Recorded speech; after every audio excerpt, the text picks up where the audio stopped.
Preceded by flags of Europe as well as Germany, the man who's dominated his country's politics since 1983 arrives at an election campaign rally in Dortmund.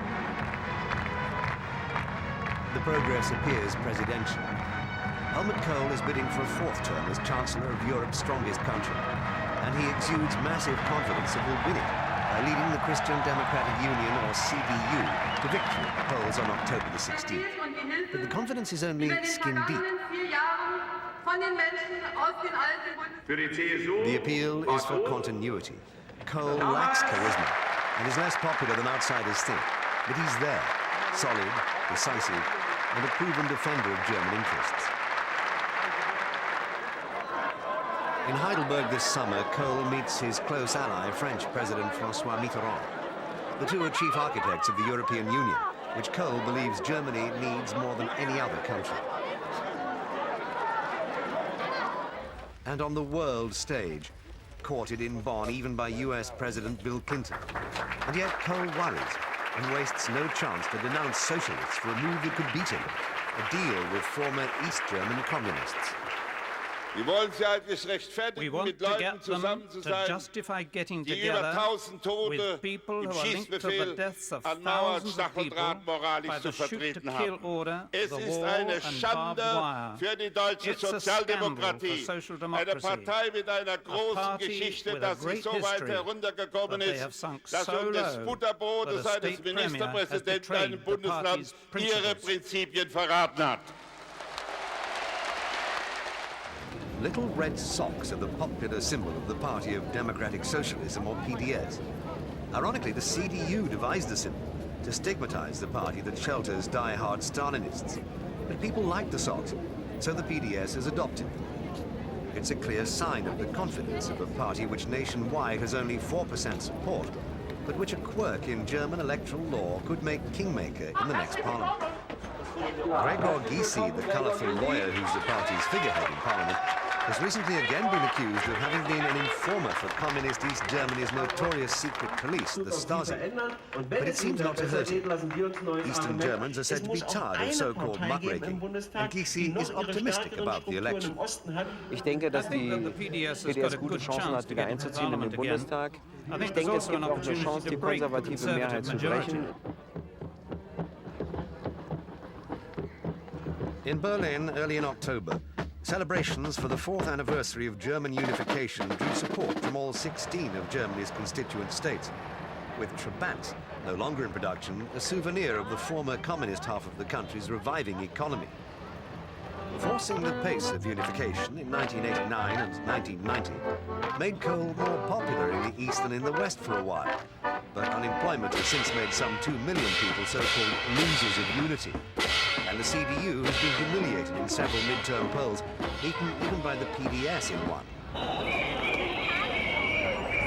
Berlin, the day after the unity celebrations, 1,500 of the losers demonstrated their frustrations.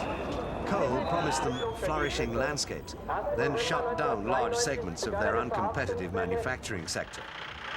Things in the East had in fact proved much worse than expected, and vast amounts of Western revenue had to be pumped in. Even companies that made quality products were in trouble. These trains were originally destined for Czechoslovakia, but when communism collapsed, the Czechs couldn't afford them.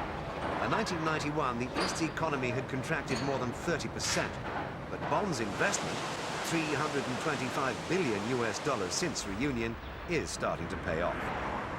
The unemployment rate in the East has eased to 13.8%, and in the West to 7.9%. For the Chancellor's campaign, the improvement is timely. When IG Metall workers went on strike in the new year, his election rating plummeted. But the turnaround in the economy appears now to have justified his policies.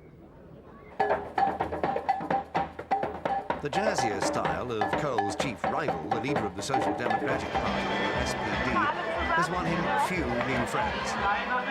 Rudolf Scharping suffers from a lost in the crowd image. Earlier in the campaign, he scored heavily by concentrating his attack on the Kohl government's economic policy. But the recent apparent success of that policy has cancelled this advantage. 10 days before the elections, Kohl had a clear lead in opinion polls.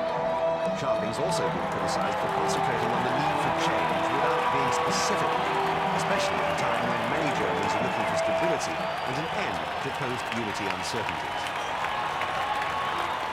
Wir wollen nicht einfach eine neue We don't simply want a new government. Wir wollen eine neue We want a new Regierung, damit eine government so neue that new Politik in policies can be Deutschland brought about möglich in wird. Germany.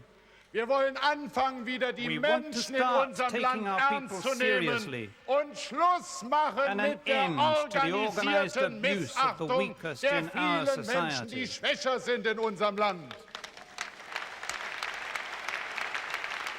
Scharping's original Clinton-style personality campaign failed to get across to the public.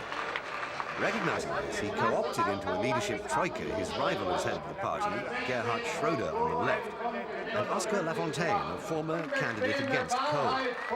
Some approve the troika idea, others see it as a confession of inadequacy. And although officially neutral, the business community has started warning that defeat for Kohl would put the market in turmoil. Enter Klaus Kinkel, leader of the Free Democratic Party, the FDP, ally and provider of Kohl's majority in parliament.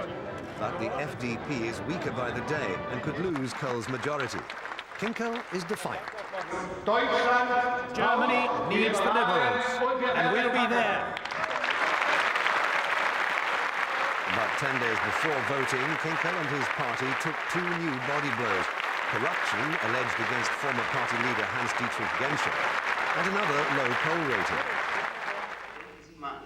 The new parliament, if the poll is right, would have no FDP members, and Kohl would almost certainly no longer be Chancellor. Who succeeded him would probably depend on who'd do business with former communists.